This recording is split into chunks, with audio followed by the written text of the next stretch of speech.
আমার আপনজন বলতে কেউ নাই। মূলত ওই ভূমিকম্পের দিন আমি নফসকে শুদ্ধ করার জন্য এগুলো প্রয়োজন। নাম্বার 4 হলো সর্বক্ষণ জিকির করতে হলে জিকির করব কার? আল্লাহ বলছেন তুই আমার জিকির থেকে দূরে থাকবি, তুই আমার কালাম থেকে কোরআন থেকে দূরে থাকবি, আমি তোর জন্য কি করব দেখ। ওয়ামান আ'রাদা আন যিকরি ফাইন্না লাহু মাঈশাতান দানকাহু ওয়া নাহশুরুহু ইয়াওমাল কিয়ামাতি أعمى قال رب لم حشرتني أعمى وقد كنت بصيرا قال كذلك أتتك آياتنا فنسيتها وكذلك اليوم تنسى জোরে বলুন আল্লাহু আকবার। আমার জিকির থেকে, আমার কোরআন থেকে যে বান্দা নিজেকে গুটিয়ে নেবে, দূরে সরায় নেবে, আমি তার জন্য দুনিয়ার জীবনকে সংকীর্ণ করে দেব। কোরআন থেকে যারা দূরে থাকবে তাদের জীবনকে সংকীর্ণ করে ছোট্ট করে দিবেন তিনি আমার কে? আল্লাহ তাআলা। টাকা অর্থ সম্পদ থাকলেই যে সবকিছু হয় তা তো বড় কিছু নয়। টাকা পয়সা দিয়ে সবকিছু অর্জন হয় না, তার বড় প্রমাণ হলো সালমান এফ রহমান। কি ঠিক কিনা বলেন? নাম শুনেন না সালমান এফ রহমানের? হয়তো অনেকে বলবেন হুজুর মাহফিলের মধ্যে আবার এগুলো নেতাদের নাম নিয়ে আসার দরকার কি? আমারও প্রশ্ন, কোরআন শরীফের মধ্যে আবুল আহাবের নাম নিয়ে আসার দরকার কি? কি কোরআন শরীফে আবুল আহাবের নাম আছে না? তাব্বাত ইয়াদা আবি লাহাবিউ ওয়া তাব। যারা বলে যে মাহফিলের ভিতরে সালমান এফ রহমান, হাসিনা, খালেদা এদের নাম নিয়ে আসার দরকার কি? তাহলে কোরআন শরীফের মধ্যে ফেরাউনের নাম, হামানের নাম, নমরুদের নাম, আবুল আহাবের নাম নিয়ে আসার দরকার কি? কি কথা ক্লিয়ার? কথা ক্লিয়ার? একদম ক্লিয়ার। আমার দেশে অনেক লোক আছে, যত রক্ত লাগে দেব, প্রয়োজনে লোক পাঠাবো, আমি যাব না। জীবন দেওয়া তো সস্তা না। শরীফ ওসমান হাদির নাম আমি এমনি সম্মানের সাথে নিচ্ছি না। বুক পেতে দিয়েছে, শত্রুর কাছে মাথা নত করে নাই। আমাদের দাবি হলো শরীফ ওসমান হত্যার সাথে যারাই জড়িত চূড়ান্ত শাস্তি নিশ্চিত করতে হবে। ঠিক কিনা? চূড়ান্ত শাস্তি নিশ্চিত করতে হবে। একটু কান লাগান, মনোযোগ দিয়ে শুনুন কথাগুলো। তাহলে আত্মশুদ্ধিতার জন্য 10টা পন্থা।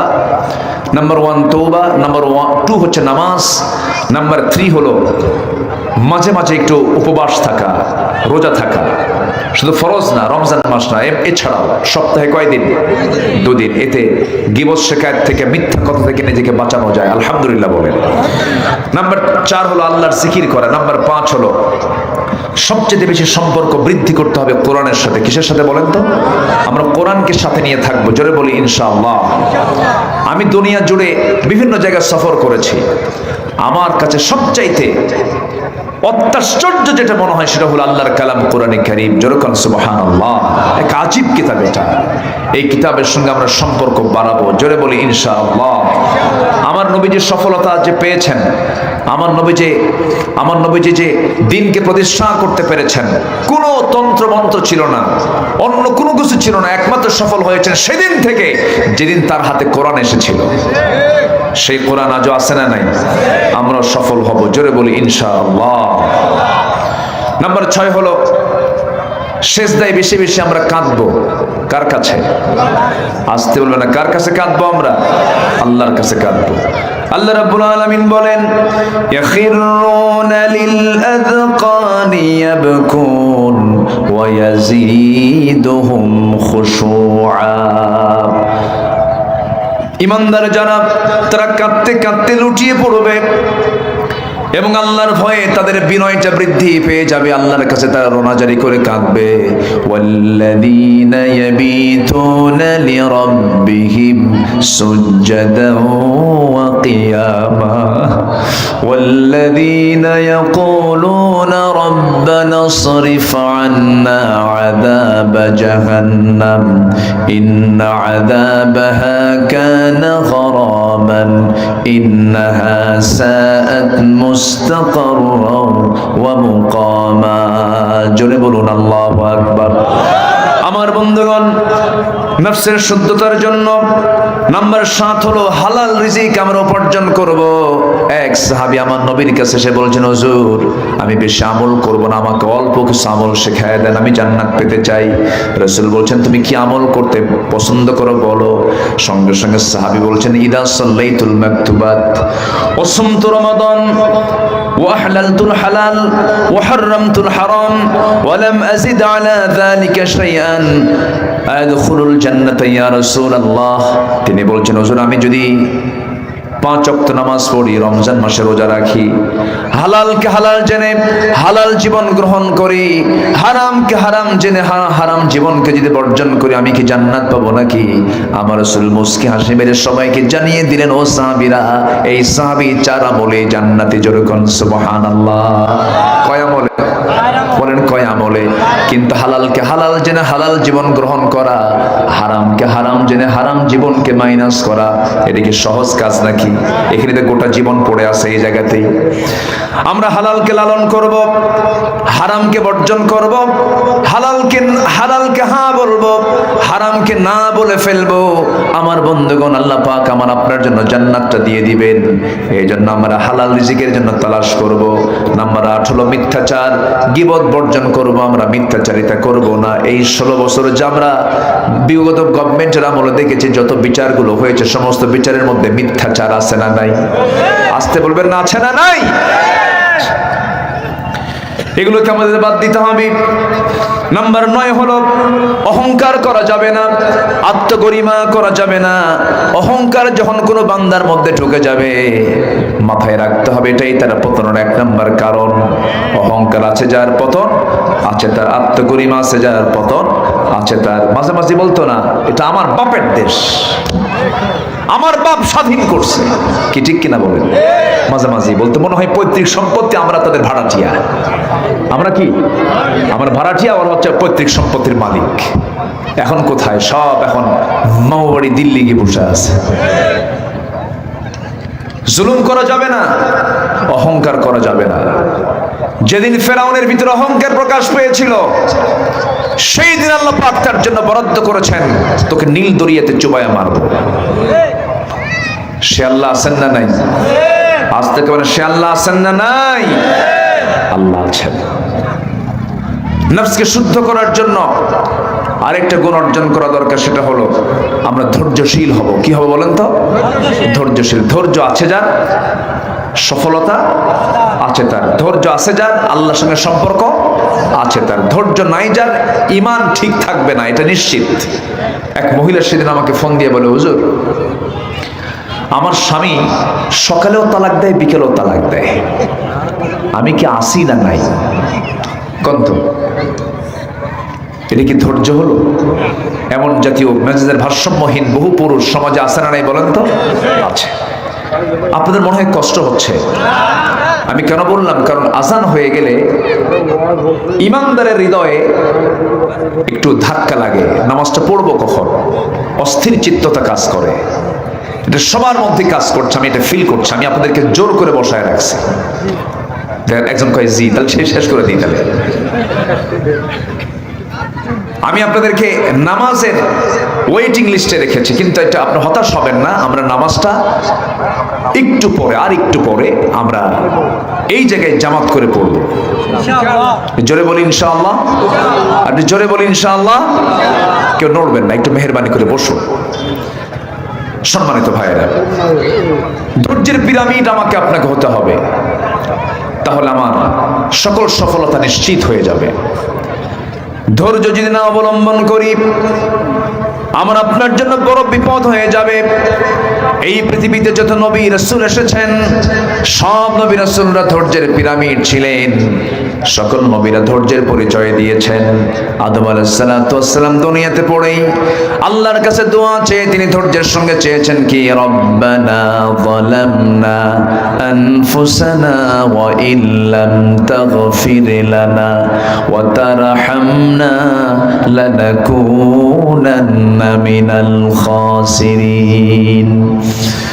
ইব্রাহিম আলাইহিস সালাম বিশাল পরীক্ষায় পড়েছিলেন, ধৈর্যের পরিচয় দিয়েছেন। তিনি বলেছেন কি, রব্বানা তাকাব্বাল মিন্না ইন্নাকা আনতাস সামিউল আলিম।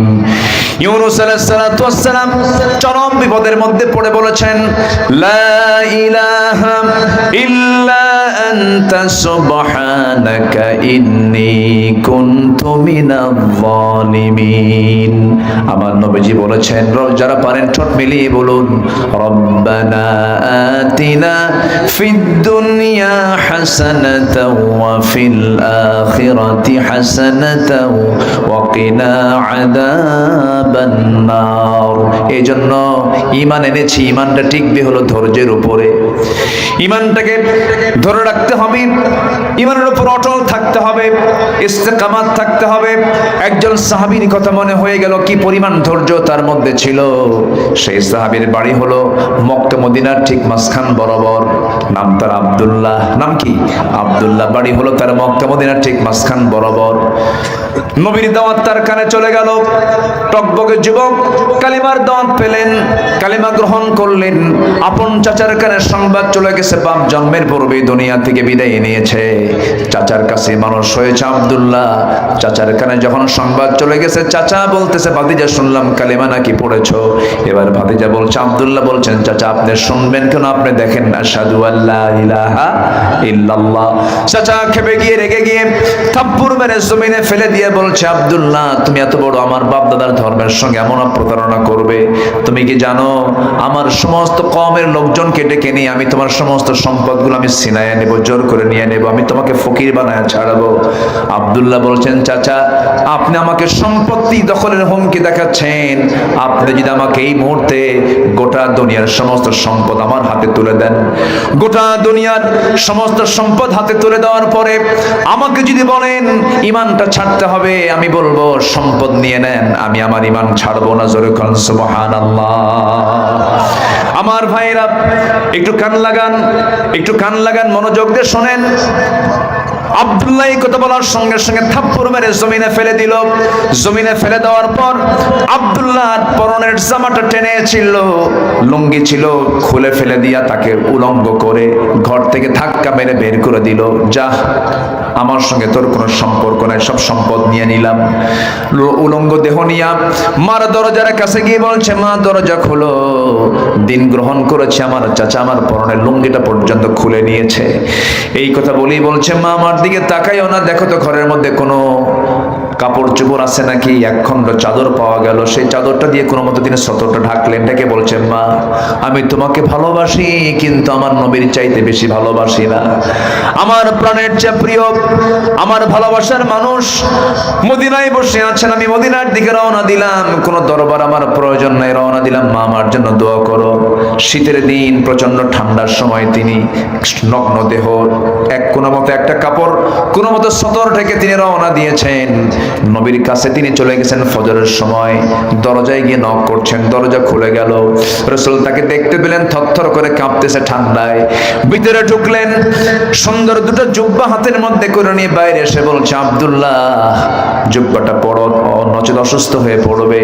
জুব্বাটা পরে দেওয়ার পর রাসূল বলছেন, কি হয়েছে বলো। সব খুলে মিলে শুনলেন। রাসূল বলছেন, তোমার চাচা তোমাকে বস্ত্রহীন করে ঘর থেকে বের করে দিয়েছে। আমি রাসূল তোমাকে আমার সবচেয়ে সুন্দর দুটো জুব্বা আমি তোমাকে হাদিয়া স্বরূপ দিয়ে দিলাম। কোনো টেনশন করো না আব্দুল্লাহ, কি চাও তুমি বলো। আব্দুল্লাহ বলছেন, ইয়া রাসূলুল্লাহ, আমি জাগতিক জীবনের কোনো কিছুই চাই না, আমি আপনার কাছে চাই হলো আপনি আমার জন্য দোয়া করবেন, আমি যেন শহীদ হয়ে দুনিয়া থেকে বিদায় নিতে পারি।